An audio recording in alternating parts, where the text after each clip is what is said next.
Madame, Monsieur, bienvenue à cette autre édition de Femmes à la Une. Femmes à la Une, c'est la tribune réservée aux femmes qui font l'événement, à celles-là qui mènent des combats avec très souvent beaucoup de succès. Aujourd'hui, nous recevons l'une d'entre elles, son nom Marie-Mélanie Bell. Elle a fait du combat des enfants autistes son affaire, au point de construire il y a 4 ans déjà un centre réservé à ces enfants. Orchidée Home, c'est le nom de cette institution. Elle est également à l'origine des journées de l'autisme camerounais. Mais avant de mener ce combat contre l'autisme, Marie-Mélanie Bell est chef d'entreprise et également mère de famille. C'est pour nous parler de ses engagements et de tout ce qui va avec qu'elle a accepté de venir sur le plateau de Femmes à la Une aujourd'hui. Nous recevons donc une femme plutôt engagée. Bonjour Marie-Mélanie. Bonjour Mélanie. Et merci d'être venue sur le plateau de Femmes à la Une.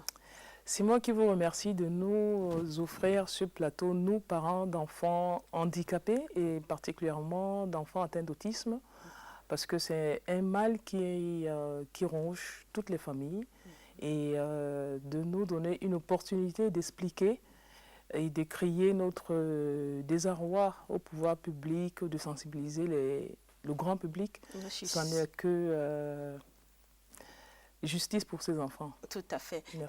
Vous avez dit tantôt que l'autisme, c'est une maladie handicapante. Oui. Je vais dire ça comme ça. Et si vous nous disiez exactement c'est quoi l'autisme, comment est-ce qu'on sait qu'un enfant est autiste? En fait, l'autisme, c'est un trouble envahissant du développement, d'après la dénomination de l'OMS. Ce sont des enfants qui présentent un retard, qui naissent avec un retard intellectuel. C'est une forme de désordre sur le plan neurobiologique, d'après l'explication des scientifiques. Qu'est-ce que ça veut dire? Ça veut dire que ces enfants-là qui naissent physiquement bien portants, naissent avec une déficience, quelque chose de prématuré au niveau de leur système nerveux. Donc ça fait qu'ils vont accuser un retard par rapport à un enfant d'âge similaire normal. Il va accuser un retard sur le plan de l'intelligence, sur le plan des acquisitions de base, sur le plan de l'autonomie. Je prends ce genre d'enfant à 5 ans. Il ne sait pas se brosser, il ne sait pas se laver, il ne sait pas faire grand-chose avec ses propres mains. Il a un retard profond sur le plan de la communication, sur le plan du langage, sur le plan de la motricité. Donc, bref. C'est une maladie qui allie plusieurs handicaps. Voilà. Avant de poursuivre donc sur ce plateau, Marie-Mélanie, permettez-moi de proposer à nos téléspectateurs ce portrait de vous. Et le coup de pinceau de ce portrait est de Pierre-Yves Mbé. Assemblée générale des Nations Unies, des grands hommes pour prendre de grandes décisions. Tout à côté, en marge des travaux, les premières dames, dont Mme Chantal Biya, par ailleurs ambassadeur de bonne volonté de l'UNESCO, en conclave, autour d'un mal qui va grandissant, l'autisme. Un problème de santé publique universelle qui touche près de 67 millions d'enfants dans le monde. Au Cameroun, depuis des années déjà, le combat contre l'autisme a un visage et un nom. Marie-Mélanie Bell. Petite incursion dans les folles journées de ce joli brun de femme. Marie-Mélanie Bell a réglé sa vie comme une horloge. Avant de vaquer à ses occupations, elle veille aux petits travaux de la maison et elle s'y connaît. 1 litre de vernis pour 5 000. Si elle reste, tu me la montres. Hein? Parce que j'ai pas le meuble là, il y a du travail, le travail n'est pas terminé. Donc ne me gaspille pas le matériel pour qu'à chaque étape, on va acheter le matériel. On ne va pas racheter. Tiens donc, tu as l'argent du vernis, tu as l'argent du liant et la colle à bois. Hein? D'accord. Okay. Moi je vais acheter le vernis marin. C'est bon?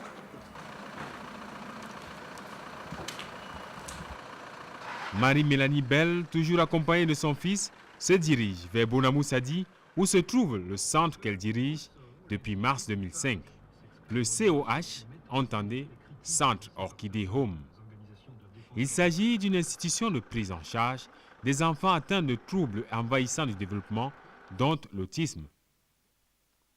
Ici, tous les enfants sont donc autistes, comme son fils Luc Olivier.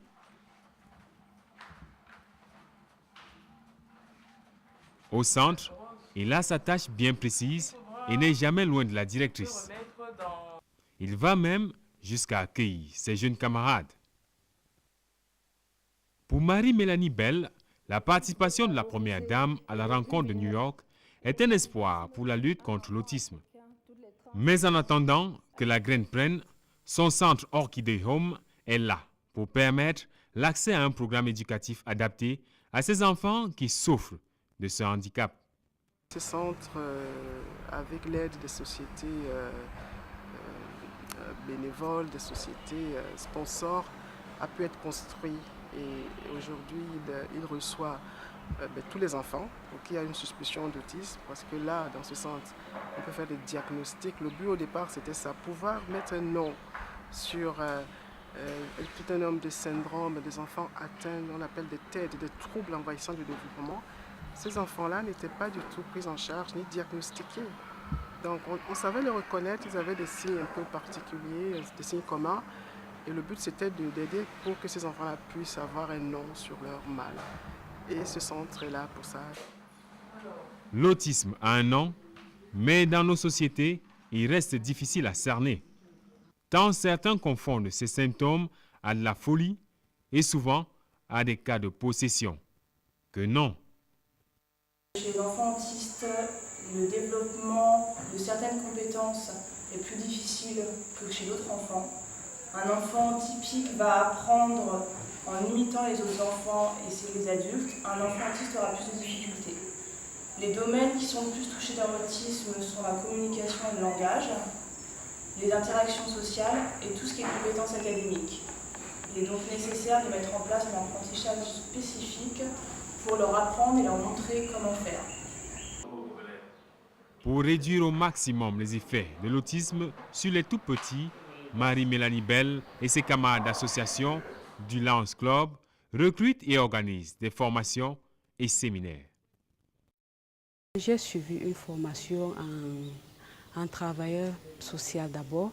Et ici au centre Orchidée, comme il n'y a pas cette spécialité déjà au Cameroun, nous sommes arrivés ici au centre Orchidée et puis on a mis en place une formation continue pour sortir en fait éducateur spécialisé. Marie-Mélanie n'hésite pas à déplacer les spécialistes depuis l'étranger pour l'éducation de ses enfants. Les enfants autistes ont des difficultés à apprendre, donc on essaye de remettre en place par une stimulation tous les apprentissages qu'ils n'arrivent pas à faire seuls. L'autisme, c'est pas qu'une affaire d'enfants. Les parents y sont également concernés. Des enfants qui sont difficiles à gérer au quotidien. Donc l'apprentissage fourni ici leur permet d'être un peu soulagés et on peut, grâce aux guidances parentales, leur montrer comment faire pour travailler avec leurs enfants. Pour atteindre ces objectifs, elle s'est donné une conduite de fer. C'est une dame qui est beaucoup plus tenue au rendement. Non seulement elle est dynamique, elle souhaite que tous ses employés soient pareils. Elle n'aime pas ceux qui font semblant, comme on dit souvent, ceux qui emmagasinent du travail parce que c'est quand elle est là qu'il faut faire semblant de travailler. Non, avec elle, ce n'est pas ça.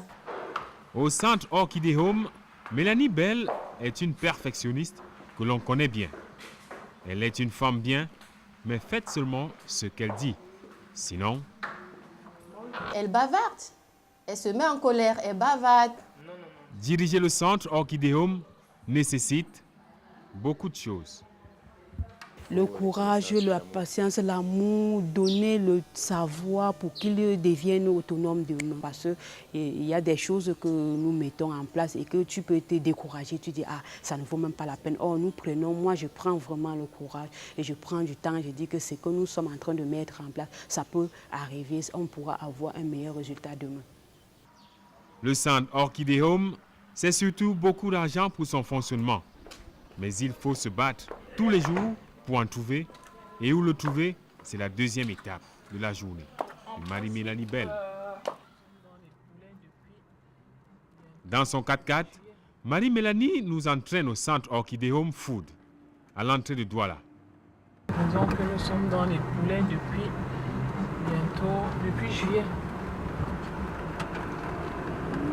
Il s'agit d'une ferme avicole dont la vente de poulets bio permet de subvenir aux besoins du centre et pouvoir ainsi atteindre son objectif. Si on arrive à 5000 poulets et qu'on peut baisser la scolarité à 20 000, c'est mon rêve, quoi. C'est vraiment mon rêve. Et le faire gratuitement comme à l'école publique où les parents vont inscrire les enfants pour 6 000 francs l'année. Ce serait ça, parce que c'est ça. L'éducation d'un enfant autiste coûte tellement cher qu'il n'y a pas un prix juste à payer pour ça. Ce mois, elle a perdu près de 15 poulets, mais elle reste sereine pour l'avenir, mais surtout pour le travail, celui pour lequel elle a fait ses études, le transit. Et c'est la 3e étape de sa journée.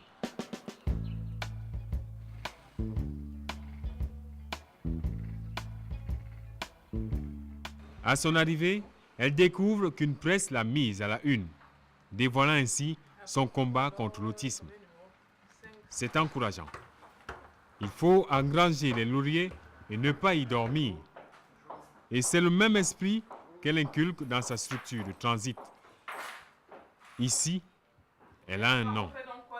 Son petit nom, c'est Dame de Fer. Thatcher. Thatcher.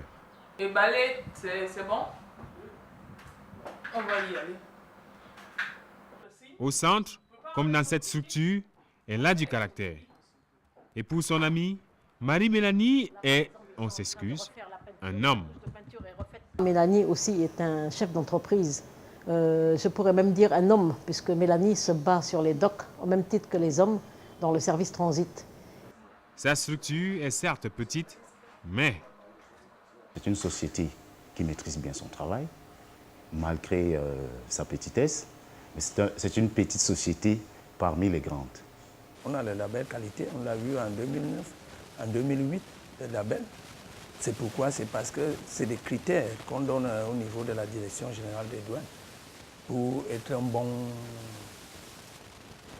une bonne entreprise. Ici comme ailleurs, Marie-Mélanie ne doit rien à personne. Son point fort, c'est qu'elle paye. C'est ce qui me motive le plus ici. Depuis que je travaille avec elle, je n'ai pas d'arrivée de salaire.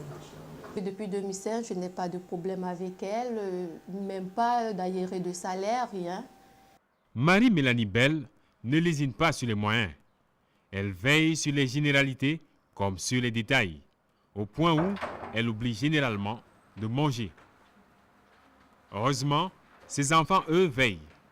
Elle lui apporte de quoi manger pour tenir.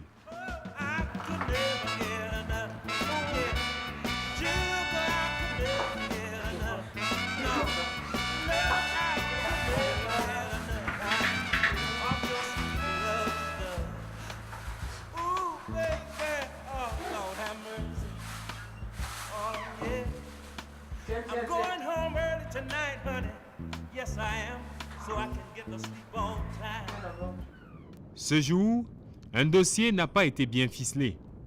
Elle veut à tout prix le résoudre aujourd'hui. Elle fonce donc au service de la douane au port de Douala. Tout est réglé. Elle ressort avec le sourire.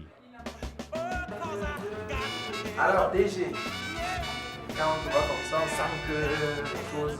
Tu es dans les verres, tu n'appelles pas la petite sœur pour aider à la destruction. Continue à appeler la tâche comme ça.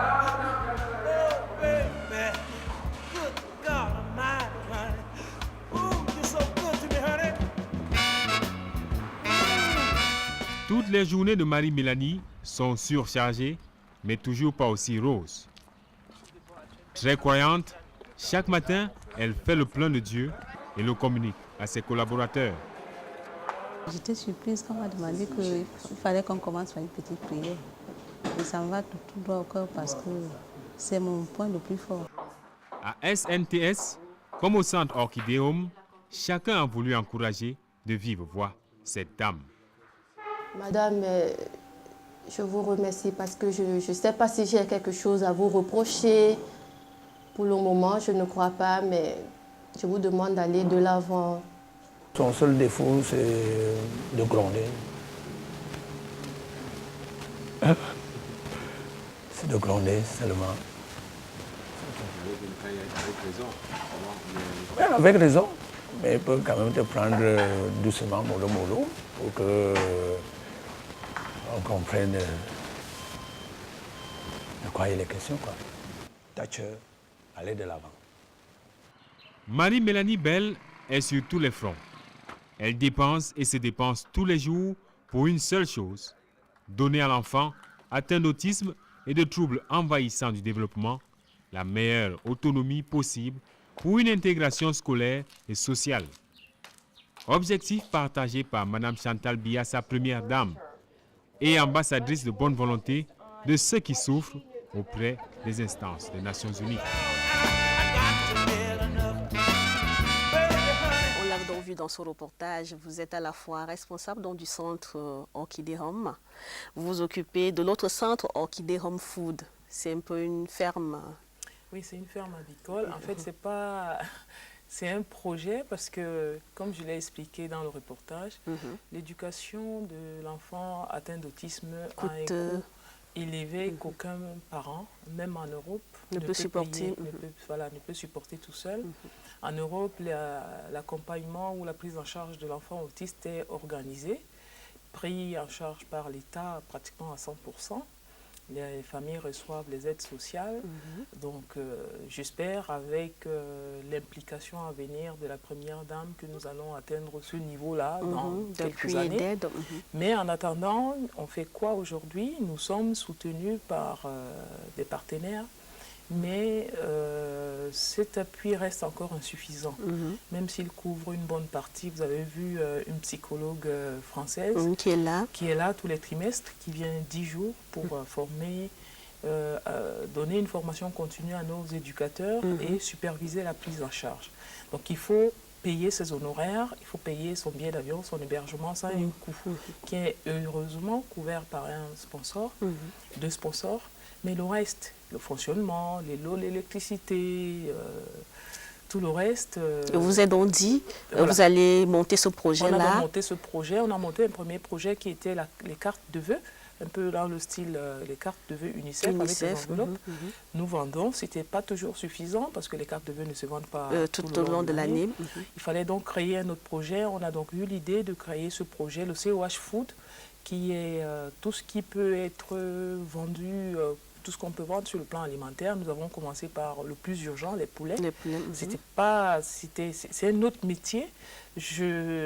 On s'y est lancé un peu en novice, mais heureusement, l'intersyndicale avicole vous a donné beaucoup d'appui. Et donc, c'est tout un autre métier que nous sommes en train d'apprendre, mais qui est important parce que le poulet, même si on a un pourcentage de perte au début, le poulet se vend, grandit en 52 jours. Oui, on a un bon poulet qu'on peut vendre. Voilà, on le vend et nous comptons énormément sur ce projet pour vraiment, pour la rentrée prochaine, pouvoir baisser le taux de la prise en charge, le taux de la scolarité, qui, même s'il est infime, il reste quand même un élément dissuasif pour la majeure partie des parents, et ce qui est regrettable. Regrettable pas pour nous au centre, mais pour les parents. Pour les parents et même pour les enfants qui pourraient bénéficier de cet encadrement-là. En ce moment, ça coûte à peu près combien une inscription? En ce moment, ça coûte 98 000 francs par mois. C'est quand même assez pour des parents de faibles revenus. Mais aujourd'hui, quand même, quand vous regardez 4 ans après le fonctionnement du centre, vous vous dites, j'y ai quand même progressé, on a de bons résultats, ça va? Oui, on a des résultats. On a des résultats qui sont aussi parlants que des enfants qui viennent avec l'autisme, avec des troubles au plus haut niveau, où les parents vous disent moi j'en peux plus, que Dieu le prenne ou qu'il me prenne. Je veux dire des déclarations qui font si mal, parce que je suis passée par là, je comprends si bien les parents quand ils parlent, expliquent leur désarroi, et qui, ce parent-là, 1 an après, ces troubles-là s'estompent. L'enfant, vous apercevez peut-être dans le reportage, les enfants qui apprennent calmement avec leur éducateur qui se comportent mieux, qui sont autonomes, qui ne font plus pipi sur eux, qui savent aller aux toilettes, qui commencent à communiquer un peu, certains qui commencent à dire des petites phrases.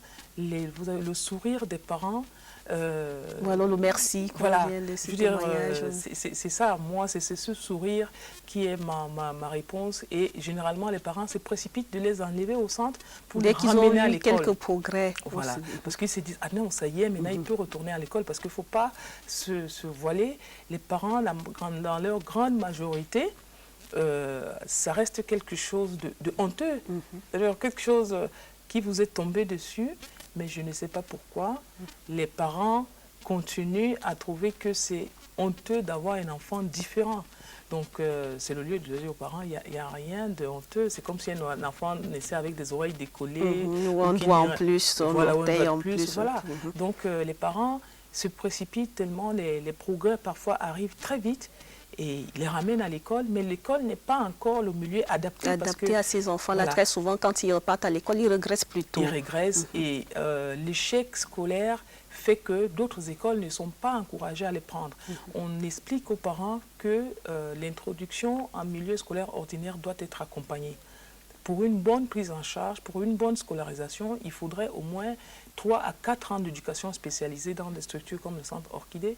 Mais les parents sont si peu patients que dès les premiers papas, mamans, que l'enfant sort alors qu'il était complètement inespéré, ils se précipitent de nous les enlever, d'abord parce que je peux comprendre. Hein, oui, c'est le coup. Ils se voilà, disent, bon, maintenant qu'il peut aller dans une école ordinaire, tant qu'à faire, voilà, mais on va l'envoyer. Malheureusement, je sais qu'à l'école ordinaire n'est pas outillée. Nos écoles ordinaires d'aujourd'hui ne sont pas outillées et les enfants eux-mêmes en milieu scolaire ne sont pas formés à accepter encore des enfants différents. Donc ces enfants sont victimes parfois de raquettes, sont victimes de railleries, de moqueries dans la cour de récréation. Et malheureusement, les parents, parce qu'on avait prévu l'échec à l'école ordinaire, ne reviennent pas parce qu'ils portent le poids de leur honte et de leur échec, gardent les enfants. Et c'est ça qui me frustre, qui m'affecte au plus haut niveau. C'est-à-dire... Vous dites, voilà, c'est un gâchis. C'était un gâchis et je sais que c'est tout simplement pour des problèmes et des raisons économiques. Si la prise en charge était beaucoup moins chère ou bien si c'était gratuit, hein. Voilà, les parents inscriraient les enfants comme à l'école ordinaire, à l'école publique et laisseraient évoluer l'enfant normalement jusqu'à ce que la psychologue trouve que, atteste que son niveau intellectuel lui permet une certaine autonomie. Voilà, une certaine autonomie ou d'intégrer telle école. Mais les parents ne laissent pas cette expertise aux psychologues, ne donnent pas le temps et c'est ça qui est un peu déplorable. Et voilà. Mais nous savons que c'est tout simplement à cause de la charité, entre guillemets. Imprimé de la formation, de l'encadrement qui est donné dans ce centre Orchidée Home. On sait que parmi les stades d'évolution, lorsque ces enfants sont encadrés, on parle d'enfants réceptifs. C'est le cas aujourd'hui de votre fils. Qu'est-ce que ça veut dire exactement lorsqu'on dit qu'un enfant autiste est devenu réceptif? En fait, tout simplement parce que les enfants autistes, l'autisme, l'enfant se présente comme vivant dans une bulle. Il est complètement indifférent à son environnement. Il n'interagit pas avec autrui, ni avec les frères, ni avec les parents. Donc il est dans son monde à lui. Il est dans son monde à lui. Donc moi, au départ, les parents vous disent, je pense qu'il est sourd. Le médecin a dit qu'il a la langue collée, on vous sort tout. Donc on ne sait pas qu'ils ont la capacité, une forte capacité d'apprendre. Donc moi également, je l'ai découvert avec mon fils. Mais c'est des enfants comme tout autre enfant, ils ont la capacité d'apprendre. Et quand ils commencent à apprendre, ce qui est extraordinaire, c'est qu'ils ont une mémoire phénoménale. Ce qu'il a appris à faire, ça va devenir comme un robot, il le reproduit jamais. Il le reproduira toujours. Alors, donc c'est pour cela que l'éducation spécialisée commence au saut du lit. Comment se déshabiller, ranger son pyjama, aller à la salle de bain, se brosser, se savonner, s'essuyer. C'est tout un chaînage d'activités qui est mis en place pour le rendre autonome et arriver au centre pour qu'il sache quoi faire, comment comprendre, comment assimiler ce qu'on lui apprend. Et très vite, on se rend compte qu'ils captent, ils assimilent, et jusqu'à l'utilisation de l'ordinateur. Et ils sont incollables dans leur grande majorité dans les activités informatiques, parce qu'il y a énormément de logiciels éducatifs qui leur sont destinés et qui sont sur ordinateur. Et les activités, je veux dire, les activités éducatives qui sont sur ordinateur sont les plus courues, sont celles qu'ils préfèrent le plus. Et donc, et quand les parents viennent au centre, parce qu'on invite, en fait, dans le protocole que nous avons avec les parents ont l'obligation de venir... De temps en temps voir à quel niveau, quel est le niveau d'évolution. De venir se former. Ils ont 2 heures obligatoires au centre pour venir apprendre. On appelle cela la guidance parentale. Parce que l'autisme ne démarre pas et ne finit pas au centre. L'autisme, c'est toute la journée, c'est toute la vie, j'ai envie de dire. Donc, ce que nous réussissons au centre,